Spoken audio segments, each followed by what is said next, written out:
So we have 44 operating sites globally where we are capturing carbon dioxide. To date, we have helped our customers capture over 1.5 million tons of CO2. To give you an idea, that's equivalent to taking about 8 million cars off the streets on an annual basis in terms of CO2 emissions. So we've sort of done all of that. And we've got people excited about the technology.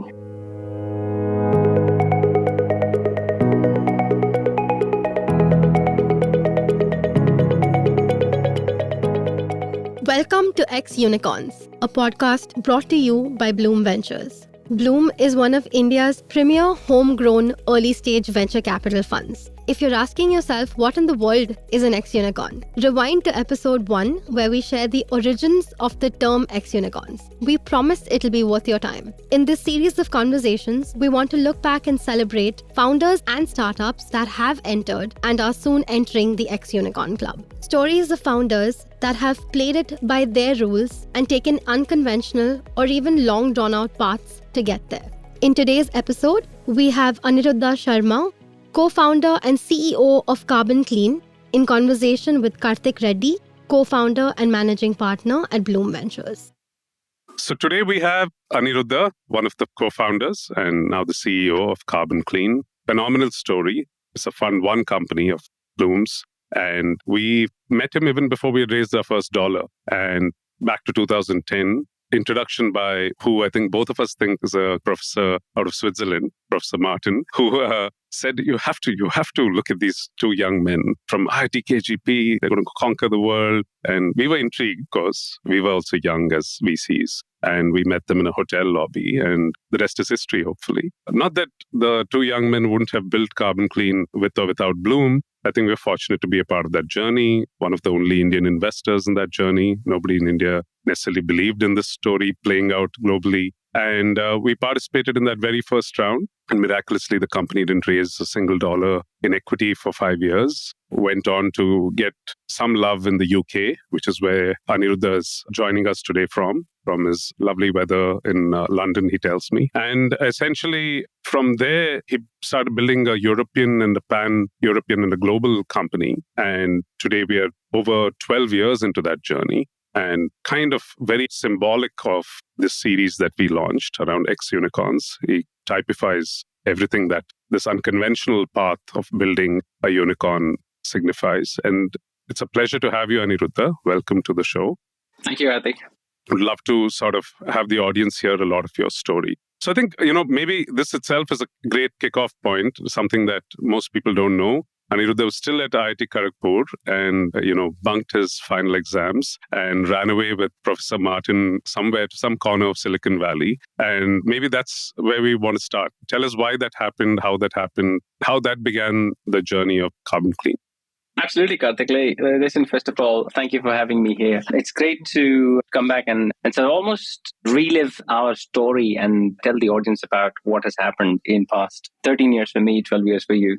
The question around what happened and what did we do and, going to Silicon Valley. So, back in 2009, when Pratik and myself, we started this business, this company, we were trying to do a bit of a consulting. That was our model initially. Let's go and get some consulting done. And we actually got a couple of clients as well. But very quickly, we realized that no one wants to get consulted from 21-year-olds, number one. No one wants to pay them at all, like anything.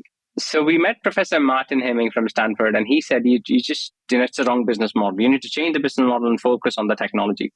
So he took us to Silicon Valley to validate the idea that technology is actually much more important and interesting than consulting. I mean, anyone can do consulting. And we landed in Valley, and Martin being Martin, he arranged meeting with Vinod Khosla, Kleiner Perkins, and maybe a couple of other people as well on the Sandhill Road, the famous road of one stop or the other stop. So I think we spent like 2 days on the road, and then a couple of meetings in Stanford with professors and some other angel investors. And really the one thing that came out from that whole meeting, the whole set of like 3 days, 4 days we were there, was everyone was excited about technology. If you can actually bring a technology that changes the world, that idea or even the concept of an idea is much more valuable in the Valley. And that's what we said. Okay, we need to focus on technology. We have a great idea how we could actually change the world today. So we said, let's start working on it. And when you say you went to consult, is this came out of your college education as a project which you thought you would implement in other companies, or as you said you would build out a product? When did that morphing happen? I mean, this Valley trip change everything for you? It did. So the whole idea came from Pratik's internship in Italy, where he actually worked with a large industrial emitter, gushing a lot of CO2 up in the air. He worked with them to capture carbon dioxide. He came back to India, and then he had this brilliant idea of how do we reduce the cost of carbon capture, which is the process of extracting CO2 from the smokestack of industrial emitters. And I connected with him over a coffee conversation, and I said, well, okay, well, what are you working on? He said, I'm working on this. I said, well, why don't we do it? And that's really how we started. But because I would say we were just not primed, or we thought it's too difficult, we thought, let's do some consulting because, the idea is there, the product is there, what we may do. Consulting just sounded an easier option because you have to go and sort of sell your ideas and you write interesting reports and all that. So we thought it might be easier.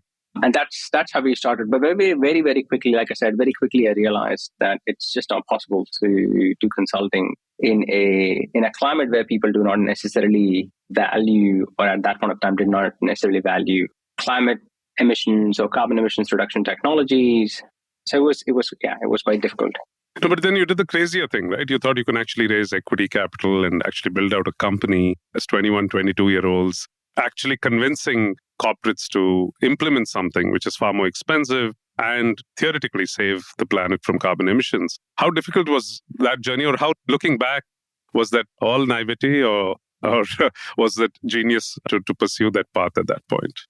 I mean, to be honest, I would say it was quite a lot of naivety that you can actually go and get it done. It was quite naive. But, if you think about it, looking back at that point of time, 2009, so we registered our company in October 2009. That was the time financial crisis had happened, right? And, our seniors from the university, from IDKGP, going into the job, talked about, a lot of stress and how it was difficult and, a couple of other things. So we said, look, I mean, if we have to take a plunge, now is probably the right time. Although my family disagreed with that because I come from the family of civil servants and bureaucrats. So for them, it's like, job 9 to 5, get married, have kids, get old, retire. That's what a couple of generations had done. Yeah. So for them, the idea of not taking a job from IIT and starting my own business was just bonkers. They were like, what? Are you crazy? My mother even cried. You're never going to get married. You'll never find a good girl. Like the mother's ambition in India is. So she even cried. I was like, look, I mean, I can always get a job. I'll have to probably sort of slog for a couple of more years, but I can always get a job. This is the right time. But the central idea remained the same, which is, if we have to change the world, now is the right time. One crisis leads to a solution, that's solution for some other crisis or bigger crisis. And we said, look, I mean, this is one crisis, and there's now the opportunity. When people will come out of this crisis, they will probably be much more stronger, and they will be much more interested in resolving this. So we said, okay, yeah, let's go ahead and start the tech company. I also would say that serendipity had a big role to play in that. We got connected to Dr. Avinash Patkar, Chief Sustainability Officer at that point of time of Tata Power, PhD chemical engineering. He had worked in the US all his life. He knew a lot about what we were trying to do. And he said, guys, this is interesting. So that validation point was something that told us that, okay, if we could do this, there will be users on the other end. So you touched upon 2-3 important things for an entrepreneurial journey. One, I think you talk about this ray of hope that you got from, Dr. Avinash. That, I think, is what an entrepreneur keeps grasping to. Like, can I be fed more hope to survive another year and another year and another year? Because if you think about it, it took the crisis of, they say a crisis is a great time to build a business. And you started off just after the crisis with dreamy eyes of saving the planet and, reducing carbon emissions. And it took this crisis 12 years later, beginning of the pandemic, or 11 years later, for people to realize that we are actually, going to screw up and, lose a lot of time if we don't fix carbon emissions right away. And if you look at the most transformative years in 13, they've been literally the last 2 years for you, right? And again, if someone had told you with a crystal ball that this is how long it would take and this is how it would play out, would you have stuck on? And what are those hope points maybe in this journey, maybe to quickly sort of give the audience a flavor of, this entire journey? What are the hope points you picked up? You started with one person in Tata Power saying, I think this could work. Yeah. And you are here 2022. What all was required to inject hope into you? Yeah, no, I mean, that's a good point. Hopium is very, very important for entrepreneurs, I would say. You have to live and survive on it.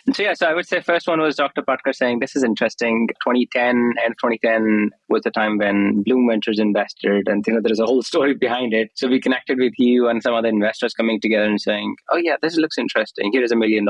Go ahead and do that. 2012, the British government saying, oh, we like this thing and giving us $6 million. So that was another hope point. 2014, launching our first product commercially in Germany. 2016, building our first large-scale plant in India. 2018, launching the next generation technology, which would reduce the size and the cost quite significantly. 2020, raising Series B round. And then obviously now where there is a whole new debate around climate change, there's a lot of enthusiasm, a lot of people committing a lot of money. And obviously we've raised our Series C round as well. So I would say those are a couple of the points where we got some hopium. Super. Similarly, people ask us, what made you think you should be investing in something as crazy as Carbon Clean?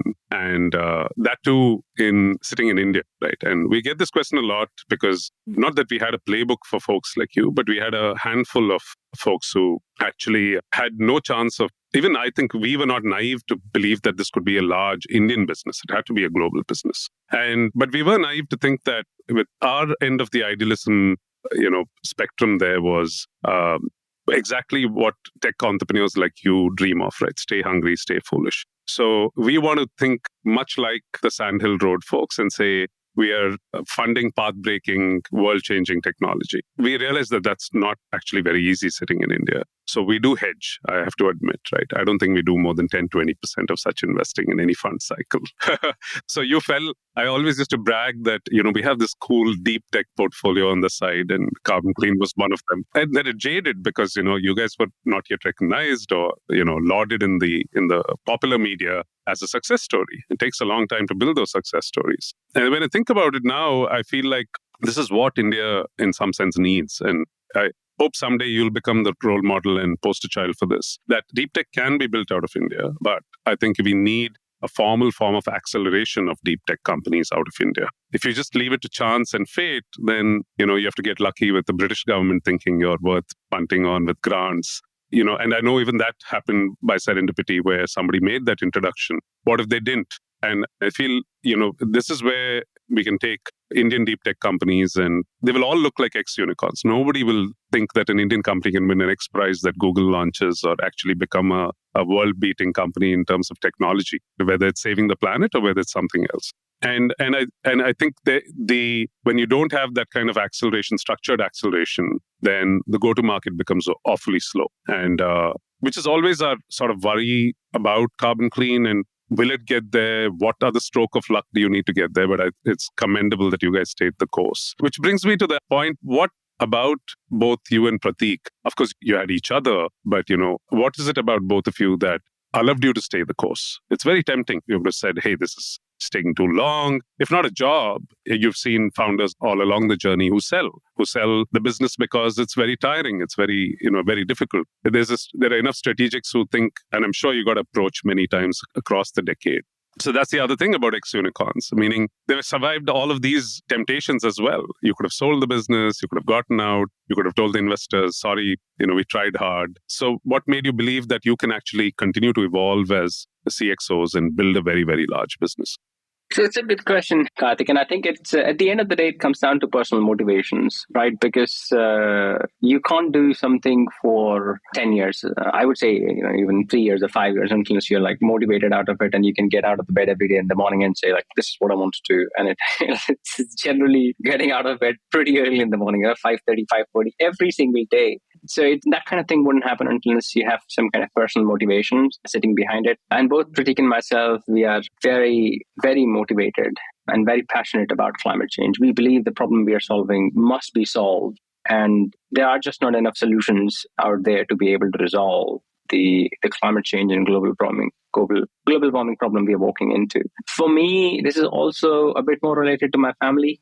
So, I was born in a town that's famous for wrong reasons. I was born in Bhopal, that's famous for the Bhopal Gas Tragedy. Thousands of people died because of that unfortunate incident. And I actually grew up listening stories about that incident in the family. I mean, within just my father inhaled the gas, so he has developed a certain condition within the stomach lining and all that. So I think there are issues that I've seen just very, very up close, and that really gave me a help formed my view that one industrial process at one location, uncontrolled, did this. We have carbon emissions and CO2 going up in the air. So many industrial sites and locations, over 6,000 of them on a daily basis, uncontrolled. And if global warming, which is what we're seeing already, I mean, wildfires all over the world. India had, the whole central region experienced the highest temperature this year in the central belt. So we're already experiencing this. Now, there is literally no way of reversing this. This is just a one-way street. So for me, it's much more personal, that the contribution I'm making could potentially do a bit to reduce that global carbon emissions, and that's what drives me. And I know for a fact that Pratik has a similar driver and motivations as well. No, amazing. No, for some reason, despite knowing you for this long, I missed that small natural connection to maybe how Bhopal could have influenced this about you. And maybe you were too young and not born at that point, but clearly we were around and we had seen the headlines. We have almost 2 decades on you in terms of age. And so you're absolutely right. I mean, these are so sensitive, and within a plant, everything is kind of calibrated. And I guess when you think of poison in the aggregate global atmosphere, you calibrate it down to a plant level, and people don't realize that what's happening with CO2 is probably the equivalent of carbon monoxide poisoning, but actually at a massively large scale and at a pace where everyone's in denial, or used to be. Thankfully, I think we've converted collectively a bunch of these folks, but still a long way to go. Exactly. I would say, look, any problem becomes an extremely important problem or a personal problem once your family is involved. We've seen this during pandemic, right? Any family member hitting anyone within the family, everyone got extremely worried. In my case specifically, the gas tragedy happened on 3rd of December in the night. My parents were to get married on the 7th. So the extended family tree, as an Indian wedding, you have like people from all over India actually come to one place, maybe 5 days in advance, 6 days in advance. So I had the extended family tree in Bhopal that day. This thing happened. So it's not just, it's a news headline that I saw in Bhopal, living in Bhopal. It's literally like everyone in the family was there in Bhopal that day. So it's had a huge, huge impact on me. Yeah, crazy story. But if it motivated you to give it a shot and save the planet, I think it has served its purpose, at least in your life story. And I know you've used this line before, and you've said climate change is your biggest competitor. And I, as a VC, as someone who backed you, I'm not worried about, competition from back then or even now because of the scale of the problem. This is one of those mega markets where 100 solutions like a Carbon Clean have to be around to solve for the end state problem. That's the sense I have, but would love to have you speak to the audience here and talk about what are you seeing happening? Is there sudden attention to this? We hear about SpaceX and oil companies that everybody wants in. Everyone thinks they want to play a role. Either they're greenwashing or they're not, but it doesn't matter. But everyone wants a ticket to looking good and clean today. So how does that affect your business going forward? And maybe with that, the narrative of you've completed the long, arduous journey of the first 10 years. What do the next 10 years look like? I mean, we'll worry about what's post 2030, but what do the next 10 years look like for you? So you're quite right. I mean, everyone is sort of jumping on the climate change boat now, and everyone wants to reduce carbon emissions and announce aggressive targets. I think to some extent, a lot of this is land grab. So people want to sort of go and say, oh, yeah, I'm in this space. Let me just go and grab this headline or this space and claim that I'm doing something here. A couple of reasons behind it. A, it's driven by the financial community. So you may have seen, a lot of ESG indicators are there, a lot of climate change indicators are there. There's TCFD protocol, and people need to start reporting. In the US, the SEC has said you need to report on climate change. Similarly, UK Bank of England has said, tell us about your stranded assets. So I think that's creating a level of urgency within the companies to come out and say, this is a big problem and we're going to resolve it. And this is what exactly we're trying to resolve. So that's the reason everyone is getting excited and everyone is getting involved. However, that said, the number of solutions that exist today to address the scale of the problem is just minuscule. It's literally some kind of saying, the needle in the haystack type of thing. I mean, if you think about heavy industrial decarbonization, which is where we play in, so, decarbonizing steel or cement or refineries, petrochemicals, glass, chemical, kind of things you can't replace in a year or 2 year or 3 year or 5 year, I would say even 10 year. Decarbonizing that, I think it's the number of solutions you have available today is maybe just 3 or 4, carbon capturing carbon dioxide from the smokestack, maybe using green hydrogen, maybe doing some electrification, and that's it. There's literally nothing out there that can help these companies resolve the climate change problem. So I think that's really the reason why there is a lot of excitement. Solutions today, companies today supporting them and taking them forward. For us, past 10 years, time to date has all been about developing the best technology, getting the best product, and then demonstrating it, scaling up, demonstrating it again. I mean, it's a hard tech stuff. So you have to build a prototype, kind of a tabletop, demonstrate it works in a lab, build something a bit bigger. I would say probably 300-500 kg, something that weighs the weight of your car, demonstrating it on the field, then scaling that up to maybe 15-20 times, demonstrating it again, 100 times, demonstrating it again. So it takes a long time to actually demonstrate the technology. We've done that. So we have 44 operating sites globally where we are capturing carbon dioxide. To date, we have helped our customers capture over 1.5 million tons of CO2. To give you an idea, that's equivalent to taking about 8 million cars off the streets on an annual basis in terms of CO2 emissions. So we've sort of done all of that. And we've got people excited about the technology. So we have, in the latest round of investment we raised, we had backers like Chevron, Saudi Aramco, Samsung, TC Energy, AXA Investment Managers, Wave Equity Partners coming in and saying, look, we believe in this technology and this company and we are investing. Now, for us, next 10 years is all about scale up. We've got the technology. Now we need to face the challenge of scaling up. And I'll give you an example of how big of a challenge that is. And that's the reason I say climate change is my main competitor, because it's a ticking clock. To give you an idea, the International Energy Agency, which is the premier body that does a lot of projection work, data collection, projection work on the global energy situation today, tomorrow, and 5 years, 10 years down the line. They have said that to be able to achieve 1.5 degree scenario, which is the surface temperature of Earth not heating more than 1.5 degrees, we must be capturing about 500,000 tons of CO2 on a yearly basis, or we must be installing that capacity on a yearly basis from 2030 to 2050. Literally every year, this much amount of capacity should come online. Now, the global equipment capacity to be able to meet that is about 1 to 1.5 million tons today. And you said 500 million. Did I hear you right? 500 million. Sorry. Yeah. 500 million tons of equipment kit need to be installed. So if you think about the level of scale up, you need to scale up the global equipment industrial decarbonization capacity by anywhere between 250 to 300 times between now and 2030, right? To give you a comparison, the whole world working together and expanding solar space between 2010 and 2020, we've only been able to expand the solar installation capacity by 16.6 times in 10 years. And here, for industrial decarbonization, we're talking about expansion of 250 times. And that's the reason I say, it doesn't matter if you have 3 other competitors, 4 or 5 competitors, 10 other competitors, 20 competitors, maybe 50 competitors as well.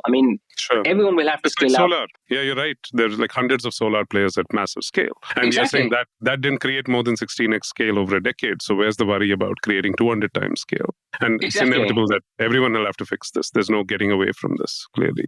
Exactly. So I think from our point of view is, okay, we understand our niche, we understand our customers and people who have the urgency and they like our product, what we do. And they have said, look, we want to come to you and we want to buy 50 units next year. We want to buy 100 units in 2025. We want to buy 200 units in 2027. Our challenge is how do we start scaling this whole thing up? And that's exactly what next 10 years will be. Awesome. And I think the first step to that was obviously people did buy into this vision, and you've got some, as you said, some phenomenal investors come in. I think they can take all your capacity between themselves or their partners or their customers. So there's no shortage of that. And 150 is a nice number to start with. But it's still probably the first step in raising a lot more money to be able to accelerate and get to the scale, right? And so very different path for you as a CEO, going from, I don't know what the scale of the team grew from, just remind the audience and me. And what do you think it will be in that same 10-year journey now? Yeah, so in the 10-year journey, 10 years back, 2012, we were 6 people. We are 82 now. In September we'll be 94. So by the end of the year we should be about 120 people. Got it. And the next year we are planning to go to about 250.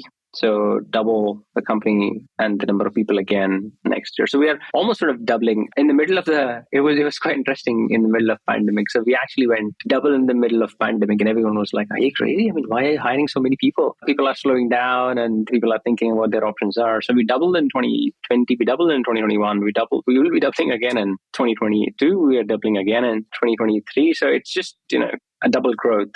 And for us, bringing these people is generally a challenge because it's such an intensive job that needs a very high qualification, either as a bachelor's and master's in chemical engineering, process engineering, mechanical, civil, or a PhD in that, or at least a work experience of 20 years or something like that. So it's a little difficult to find people who are that experienced or that qualified. I was going to ask that. So there's two levels of difficulty, I guess. One is to get as many qualified people, but I'm guessing this is also going to become a global industry, right? And there has to be an ability to petition enough folks to join the mission in multiple countries to come in. I wouldn't be surprised if Carbon Clean has 4 or 5 global outposts because the talent's not going to be all concentrated in London or Bombay or wherever you currently are at, right? And so that's one. And associated with that, isn't there a second level challenge that much like your own personal journey and mission, and I don't know this, but do you actually filter for a similar sense of purpose and mission when you hire? Is everyone a climate warrior in your organization? And is that the primary driver for them to think of Carbon Clean as opposed to any other job? So I think that's a very interesting question. I think you're quite right that we just can't find everyone in the same place. So we do have different offices. We have our headquarters in London. We have office in Mumbai, one in Singapore, one in Spain, and one in the US. So those are the main centers we have. I mean, this industry is going to be, if it actually grows to the pace, or even at a tenth of a pace where it's growing right now, what needs to be, this industry will probably be equal to creating 5 companies of the size of ExxonMobil by 2040, world's largest oil and gas company. So it's a huge task.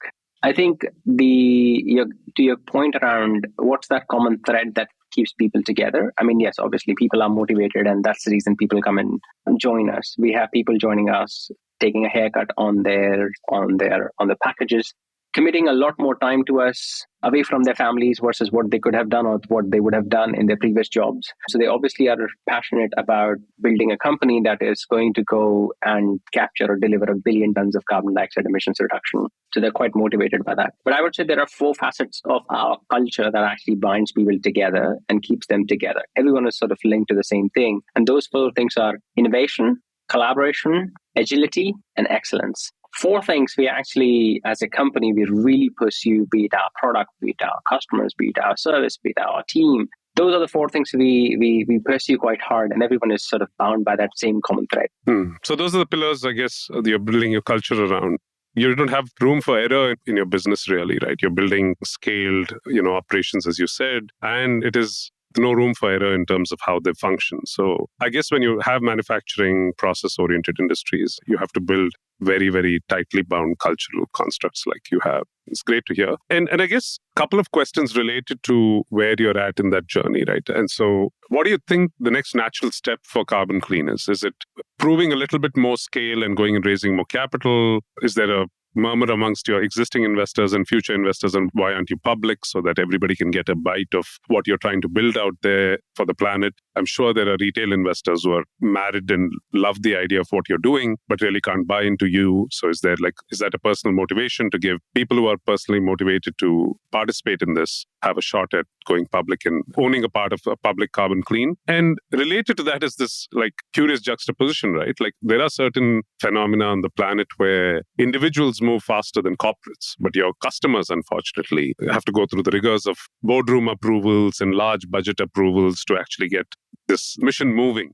Do you have any tricks up your sleeve to sort of accelerate this momentum, right? I can feel that way personally, but I might not be able to influence the 10 big customers that you need to change this next year. So just thoughts around that would be lovely to hear. Yeah, so I think like I said, I mean, the next step for us is a scale up. So we've raised around a capital of $150 million.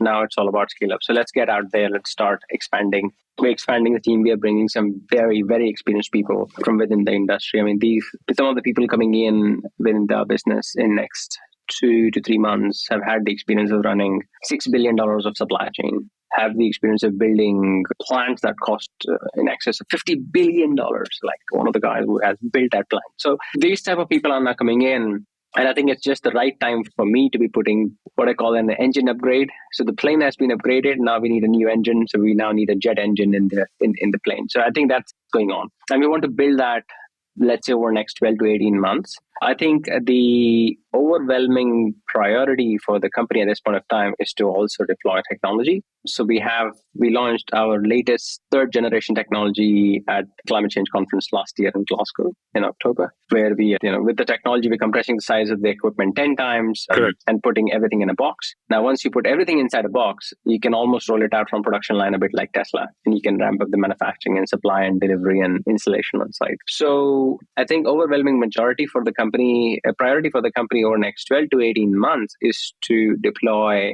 I would say, 5 to 7 of these units on the ground. And we've announced some very exciting projects. So, for example, we've announced a project with Chevron in San Joaquin Valley in California, capturing CO2 from one of their gas engines, about 30,000 tons per year, and then permanently storing it. It's a very, very interesting project, exciting project. And to give you an idea of scale, there are 25,000 of these units in the US.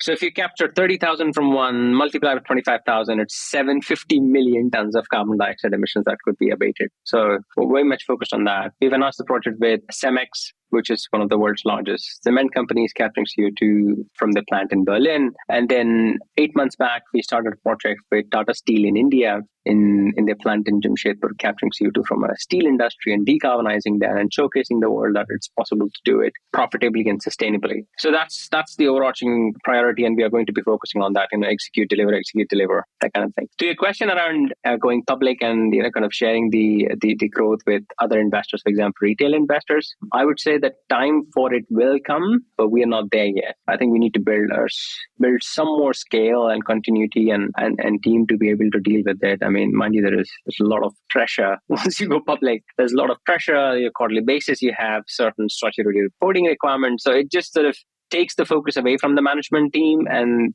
it's a different type of ball game you enter. So I think we'll probably be waiting on that.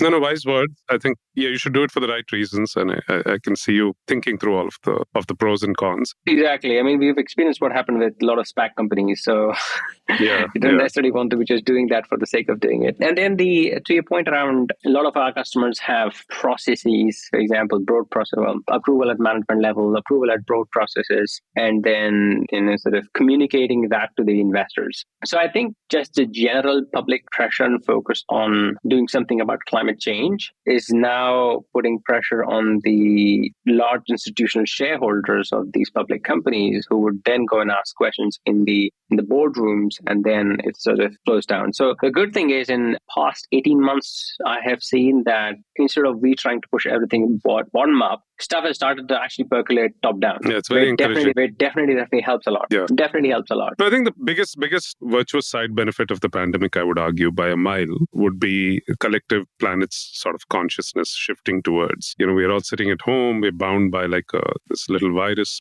we are creating large scale problems which you're not even aware of. What else are those? And climate just sort of peeks out there as something that, irrespective of what you do, what virus they might be, there's widespread destruction, and it's just waiting to get worse and worse. So I would agree with you. And kind of, I guess, I had some questions around it, but we've touched upon most of them. But maybe we wrap up slowly with thinking around, why you answered it right at the beginning itself. Why is there suddenly so much interest from an investor perspective? I think we covered that. Why do you think strategics are getting in? Because is it just greenwashing, or you've met a lot of these people in person? Do you think they're sincerely committed to now acting in the interest of the planet and actually changing their ways? Maybe that one you could answer for the audience. And of course, it took a lot of global investors to believe in you. Literally, there was no single country or no single market that could have actually made a Carbon Clean come to its full potential. In that context where we sit, and I proudly say we're the only Indian investor in Carbon Clean. And so where we sit, what would the message be for Indian VCs to actually have faith in the fact that we can build world-class technology sitting out of India. And rather, do you think VCs, by the way, at an aggregate level, global or otherwise, are actually backing fundamentally great technology, which is how the venture capital industry was born, rather than just fixing cute business models and giving them tags of, ed tech, fintech, HR tech, some other tech, right? And so just views on that, and then we'll wrap up. Because I think the reason I'm asking someone like you all of these questions is it's fundamentally why you had no choice but to become a mutant in some sense, right? And goes back to the theme of our podcast. Yep. You had no choice but to be an ex-unicorn. You couldn't have been a traditional, classical unicorn. And all of these are the impediments. And any views that you would share as someone who's overcome all of them would be great for the audience and inspiration for others who are trying to follow in your footsteps. Absolutely. So, someone told me a long time back when I was starting up is if you want to be a technology company, especially a hard tech technology company, you go to America. That's the place where stuff gets funded and it happens. And I think it's a statement that's still true. 13 years I've been doing this. It's still true, actually. And the very simple reason there is most of the investors and investor community, yes, they're funding the business models, but they are genuinely interested in buildings that is something that can actually change. And it's not only a matter of money, it's also a matter of personal pride for them to say, I backed Sun Microsystems, I backed Google, I backed Facebook. And I think it's a combination of two things. One is a lot of failure in the tech space has happened in the US, so people actually learn from all that experience. Number one. And number two, which I found is most interesting, is a lot of the VCs are actually technocrats in their previous lives, or they keep switching between that. So I think there is definitely a need to take some more risks. I'm starting to see that now in India. We have a lot of companies, especially companies like some of them you're backing as well, Karthik, where investors have started to take a lot more risk. It's still kind of a portfolio approach to say, okay, part of my capital goes to a risky technology or a very risky business model. But I think that is a good step, and it's a step in the right direction. I would say technologies that could potentially change the world or the way we live primarily. Technology to change steel we use or cement we use, hard tech. I think more of that investment and more of that support should be given. Because if you are able to create something in that space, then it's so unique. You're the only company in that space that can actually do that. Number one. And number two, the barrier to entry is extremely high. Extremely high. To be able to get a project signed up with a large oil and gas company, international oil and gas company, is a 16-month process. How many software and tech companies, fintech companies actually die in 16 months, right? So it's a long process. The thought process is just a bit long. So I think that's quite important. The second question around the partnership with large companies, and they are not showing up, and they are, is it really interested or not? I would say, look, they have the biggest problem, and it's quite evident to them. They have the biggest carbon footprint, biggest carbon portfolio. I think for companies like us, there is a big opportunity. It's almost, think about, whenever I talk about this, I say, look, my job here is the job of fireman. There's a big fire, and these customers, these large emitters, large oil and gas companies are probably emitting the largest amount. So they're the biggest fire. So as a fireman, my priority would be to go to the biggest fire and deal with it at the first instance.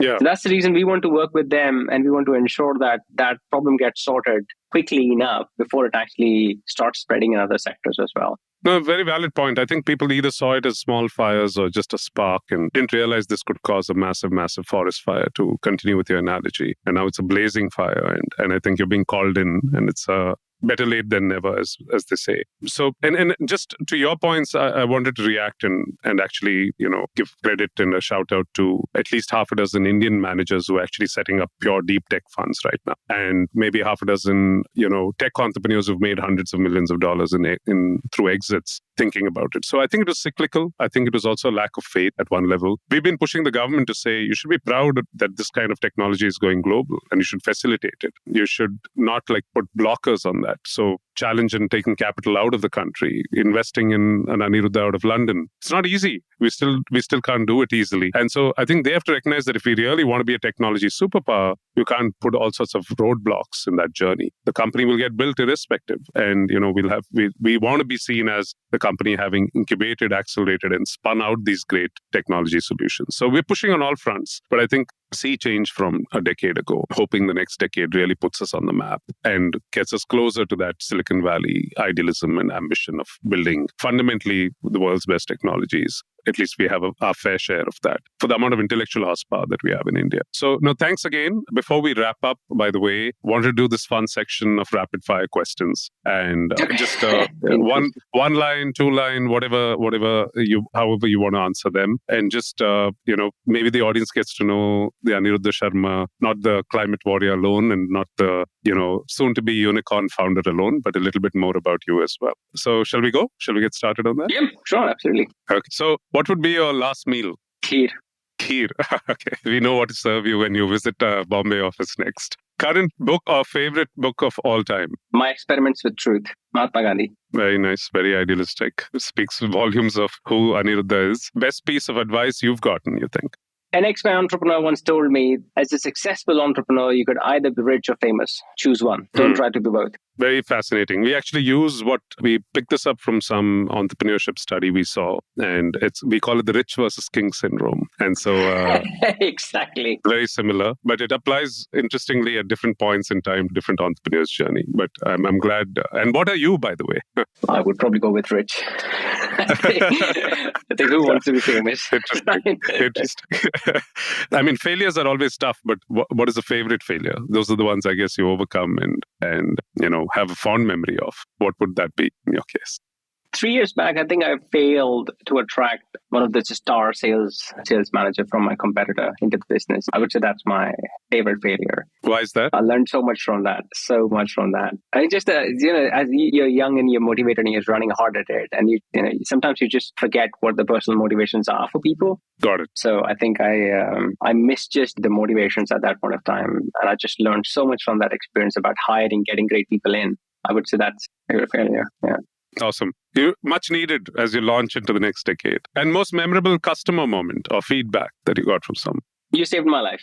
Oh, wow. And that came from, if you don't want to disclose the name, what kind of person said that? And what is the context? Yeah, so, our products are also used for producing biomethane. So in Germany, a big portfolio of our product is used for producing biomethane from biogas, which is injected. So, and if you don't inject the right amount of methane into the gas grid of Germany, you get fined a big time, like 10 times over what you're not injecting. So people get fired quite quickly. This customer had a big problem with one of the units they had bought. And we said, look, if you use our product, we'll give you a discount and all that. If you use our product, we can guarantee that you actually not only meet, you overshoot it. And that's what happened. They overshot their production targets by 35%. So this guy was like over the moon. He sent me all sorts of things to my office and called me and said, hey, did you get my gift? I said, yeah, I got a gift. Like, well, what is that all that about? He said, oh, you really saved my life. You really, really saved my life. Okay. Yeah. There's hopium, and then there's this customer love. I'm a huge believer that customer love keeps you going when you're actually building for someone, when that kind of feedback keeps you going. This has been fantastic. Aniruddha, I mean, I didn't know what to expect when we got this going. I'm sure you didn't know what to expect as well. I hope you had as much fun as I did in recording this and having this journey, and a lot of this wisdom sort of be recounted, not just for people even at Bloom who don't know a lot of this backstory and this journey, but who we're recording this for, which is our audience and which is the Indian ecosystem at large. And in your case, you're a global player, and I hope a lot of people around the world listen to this fantastic story, and this becomes a bookmark in what's yet to come. And again, good luck for the sake of all of us and our children and our next generations, that you're wildly successful. We need 10 different types of carbon clean companies to make it big in this decade. Thank you again. Thank you, Karthik. Thank you. I definitely will try and we're trying to do our best, and really appreciate you taking this initiative to bring the stories out. I think it's the stories that actually motivate people. And as you rightly said, we need more and more of these stories. It doesn't matter whether they're like massive success, little success, failures even. I think people need to hear about them, and they need to learn from that as they embark upon the journey. So I always say, I mean, even if our story could motivate even 1 or 2 people, that's enough. That's big enough for us. Ladies and gentlemen, it's a wrap. Once again, Aniruddha Sharma, founder, CEO, Carbon Clean, proud to be an investor in this phenomenal journey. Thank you. Thank you all for checking out X Unicorns. This podcast is the Blume Ventures offering, and we will be releasing a new episode every Tuesday. Our sound engineer is Shrey Tiwari, and our producer is Vedant Nayak of Manic Pod Studios. Cheers.